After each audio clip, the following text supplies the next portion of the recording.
Level 1. The fresh face. Let's start at the very beginning. You are 17, 18. Maybe you were scouted at the music festival, or maybe you spent weeks taking digitals in your backyard. What are digitals? They are the most humbling photos you will ever take in your life. You are wearing a plain black tank top, skinny jeans, no makeup, and your hair is tied back.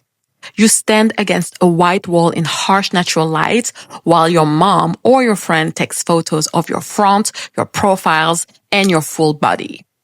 At this level, your life is consumed by anticipation and rejection. You spend hours submitting these photos to agency website, or worse, you go to open calls. Imagine walking into a sleek, minimalist office in New York, London, or Milan. The floors are polished concrete, the walls are covered in pristine framed photos of supermodel, and the receptionist looks at you like you're an inconvenience. You are standing in a line with 200 other girls or guys who look exactly like you, or weirder, or more beautiful. When you finally get called into the back room, 3 agents look at you for exactly 4 seconds. They look at your hands, they look at your teeth, they ask you to walk down a short hallway, and when they say thank you, we'll let you know. Most of the time, they don't let you know. You go home, you stare at your phone, you wonder what is wrong with your face. At this level, your life is normal. You're still in school or working a retail job, but your mind is completely consumed by the desire to be chosen. You are an object waiting to be validated by an industry that hasn't even noticed you yet. Level 2. The new face. Congratulations! An agency liked your digitals. You signed a contract. You think you've made it. You pack your bags and move into a major fashion capital. Let's say New York City. This is where the psychological whiplash truly begins. Welcome to your new home, the model apartment. Social media makes model apartments look like a fun, non-stop slumber party with gorgeous people. In reality, it is a high-priced creme tenement. You are sharing a 2-bedroom apartment in East Harlem or Bushwick with 6 to 8 other teenagers from all over the world. Siberia, Brazil, Iowa, the Netherlands. There is one bathroom. The kitchen always smells like expired almond milk and old salad greens. Here is the kicker that nobody tells you. You are paying for this. And you don't pay with money you have. You pay with debt. That's right. Every week, your agency deducts $300 to $500 for your bunk bed, plus the cost of your test shots arranged to build your portfolio, your comp cards, and your flights. You start your career thousands of dollars in the red. What is a day in the life of a new face? Your alarm goes off at 6:30 a.m. You fight 3 other girls for the shower. Your agency emails you your package for the day. It's a list of 8 to 10 castings scattered all across Manhattan. You spend the entire day running on the subway. You're wearing your uniform. It's basically black boots, tight jeans, a leather jacket. It's either freezing cold or boiling hot, but you have to look effortlessly cool. You carry a heavy tote bag containing your portfolio, a pair of 6-inch heels, and a portable charger. At every casting, you wait in the stairwell for 2 hours just to see a casting director who looks at your book and says, "Nice," and sends you away. You live on iced coffee, bananas, and anxiety. You get home at 7 p.m., your feet are bleeding, and you check your portal to see if you booked anything. You didn't. You go to sleep knowing that you owe the agency more money tomorrow than you did today. Level 3. The working e-commerce model. After a year of grinding as a new face, you find your groove. You might not be working for Chanel, but you enter the most lucrative, exhausting, and stable phase of modeling, the working e-commerce model. This is the blue-collar sector of the fashion world. If you are the face of websites like ASOS, Zara, Revolve, Macy's, or Nordstrom. At this level, your life is highly disciplined and routine. You are no longer starving, and you finally paid off your agency debt. In fact, you're making good money, sometimes $1,000 to $3,000 a day, but it is an absolute grind. What is the e-commerce routine? Your call time is 7 a.m. at a sterile studio in Long Island City or Industrial Park. You sit in the makeup chair while a stylist and a hair artist work on you at the same time. They are fast and they're brutal. Your hair is yanked, teased, and sprayed for the 5th time this week. Your skin is raw from having makeup applied and wiped off repeatedly. By 8:30 a.m., you are on set. The energy is efficient, not artistic. There is a photographer, a digital tech, a stylist, a client representative sitting behind a laptop. Your job is to put on an outfit, step onto the white seamless paper, and move. Click pose, click pose, click pose, front side, back, detail, walking shot, next outfit. You do this for 8 to 10 hours. You change clothes between 50 and 120 times a day. Your skin gets scratched by zippers. Your toes are crushed from wearing shoes that are 2 sizes too small because they only have sample sizes. And your joints ache from holding a natural, rigid posture to make a jacket hang correctly. The main struggle here is anonymity and objectification. You are a human hanger. The crew doesn't really talk to you. They talk about you while you're standing right in front of them. Is the torso too long for her? Pin it. Her skin looks a little bit dull today. Tell the tech to brush it out in post. You go home with a massive paycheck, but your body feels like it's been run over by a truck, and you realize that in this tier, you are completely replaceable. If you gain half an inch on your hips, the client will simply book another one of the 50 girls who look just like you. Level 4, the high fashion runway model. The illusion of glamour and editorial prestige. Now, let's step off of the e-commerce conveyor belt and enter the world that everyone sees on Instagram. High fashion, editorial, and runway. This is the level where people think you've reached the pinnacle of human existence. You are booking editorials for Vogue, Numero, or ID. You are flying to Paris, Milan, and New York for all the different fashion weeks. Let me tell you the dark secret of high fashion. It pays almost nothing. You could book the cover of a major fashion magazine and you might be paid $150 for the day. Why? Because it's prestige. The industry operates on the assumption that you should be grateful for the exposure. You use this beautiful artistic image to build your image so that you can book a high-paying beauty campaign later. But in the meantime, you are struggling to pay your rent while wearing a $10,000 dress on a runway. Let's talk about the chaos of the fashion weeks. Life during Fashion Month, February and September, is pure, unadulterated madness. For 4 weeks straight, your life does not belong to you. You sleep maybe 3 hours a night. You are running from fittings at 2 a.m. to show lineup at 6 a.m. Imagine the backstage of a major runway show. It's just sensory overload. It's tiny, hot room packed with 40 models, 30 makeup artists, 30 hairstylists, dozens of photographers shooting behind the scenes, and designers screaming in French or Italian. You have 3 people working on you at once. One is burning your scalp with a curling iron, another is scrubbing glitter onto your eyelids, and the third is painting your toenails. Your hair is ruined. It's filled with glue, extensions, and hairspray. It's broken and falling out. Your face is broken from the dirty makeup brushes being used and reused because everyone is in a rush. Then comes the walk.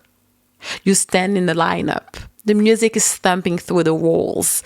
The stage manager is counting down. 3, 2, 1, go. You step out onto the runway. The flashes of 100 cameras blind you. You can't see the audience. You just see a wall of white lights. You walk down, you turn, you walk back. It takes 45 seconds.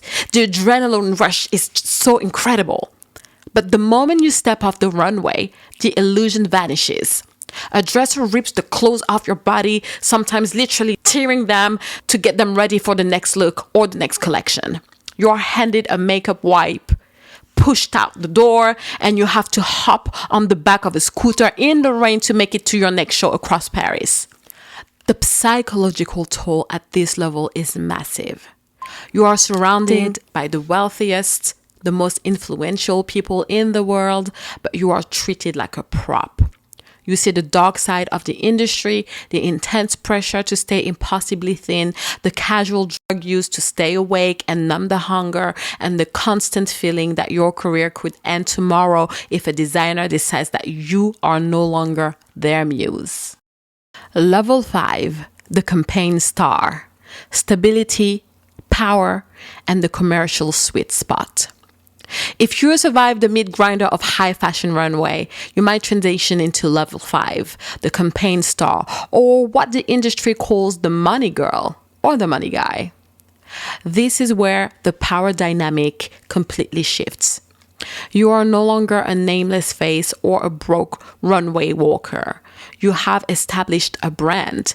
You are the face of a worldwide fragrance, a luxury beauty brand, or a massive high street campaign like Calvin Klein or Chanel Beauty. Your life becomes incredibly luxurious but highly insulated. When you travel, you are no longer flying economy and staying in a molded apartment. The client flies you business class. A private car picks you from the airport. You stay in a 5-star hotel like the Mandarin Oriental or the Ritz. When you arrive on set, the atmosphere is completely different from the lower levels. The designer walks up and hugs you. The photographer asks for your opinion on the lighting. There is a catering spread and whatever specific organic food that you requested. You have your own private trailer. You are now being paid anywhere from $50,000 to $500,000 for a single campaign. You have financial freedom. You can buy a house, invest your money, and support your family. But there is a golden cage. Don't mistake this for total freedom. At this level, your life becomes a golden cage. You're no longer a person. You are a corporation and high-value assets. Your contract likely has strict clauses. You cannot change your hair color without permission. You cannot get a tattoo. You cannot participate in extreme sports because if you break your leg, you cost the company millions in delayed shoots. Your public image is heavily policed. You have to watch what you say in interviews, who you are dating, and what you post on social media. Furthermore, the paranoia at this level is intense. You look around and see younger, fresher models entering the industry every single day. You know that you are at the peak, and the only way left is to go down. You spend thousands of dollars a month on specials, facials, personal trainers, and nutritionists just to maintain the asset that is your body.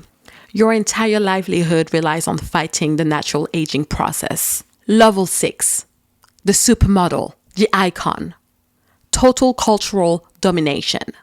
Finally, we reach the rarest tier of them all, the 0.001%, the supermodel, the household names, the girls who don't need a last name, Giselle, Naomi, Kate, Kendall, Gigi. At this level, you have transcended the fashion industry entirely. You are a cultural icon, a celebrity, and an entrepreneur. But what is life at the very top? Your life is no longer about bookings. It's about appearances and leverage. You don't go to casting. Brands spend months negotiating with your management just to attend their events for 2 hours. You spend your life in the whirlwind of private jets, red carpets, the Met Gala, and high-level business meetings. You launch your own skincare line, your own clothing brand, or invest in tech startups. You have a team of people handling your life, a publicist, an assistant, a business manager, a security detail, and a digital team managing your social media. The loss of self. But the POV of a supermodel is one of absolute isolation and a complete loss of privacy. You cannot walk down the street without paparazzi chasing you. Every single flaw, a bad angle, a bloated day, a tired expression is blasted across the internet and dissected by millions of people. You are constantly surrounded by people, but you have very few real friends. Because it is incredibly difficult to know who actually likes you and who likes the status, the clout, the access that comes with being associated with you. Your identity is completely consumed by the myth of your own perfection. You are a fantasy for the rest of the world, and living up to a fantasy 24 hours a day, 7 days a week is an exhausting way to live. Conclusion. Looking in the mirror. So let's bring it back to earth. Looking back at this entire ladder, from taking those awkward digitals in a backyard to standing under the flashbulbs of the world's biggest stages, you realize something very profound about the fashion industry.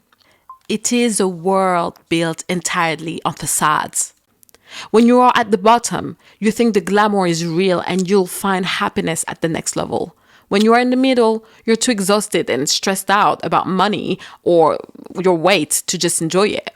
And when you are at the very top, you realize that you've traded your privacy, your youth, and your autonomy for a crown made of paper.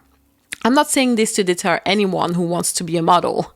It can be a beautiful, artistic, and life-changing career that opens doors nothing else can. But if you want to step into this world, you need to do it with your open eyes. You need to know that your value as a human being has nothing to do with your value as a product. If you like that video, please don't hesitate to give it a like and subscribe to my channel. I'm starting a new journey as a YouTube creator, and I hope that this type of video can give you a better angle and POV of your aspiration, and it's going to be a lot more. So please follow my channel if you liked and give it a like. Take care of your skin, take care of your mind, and love the face that you have. I'll see you on the next video. Bye.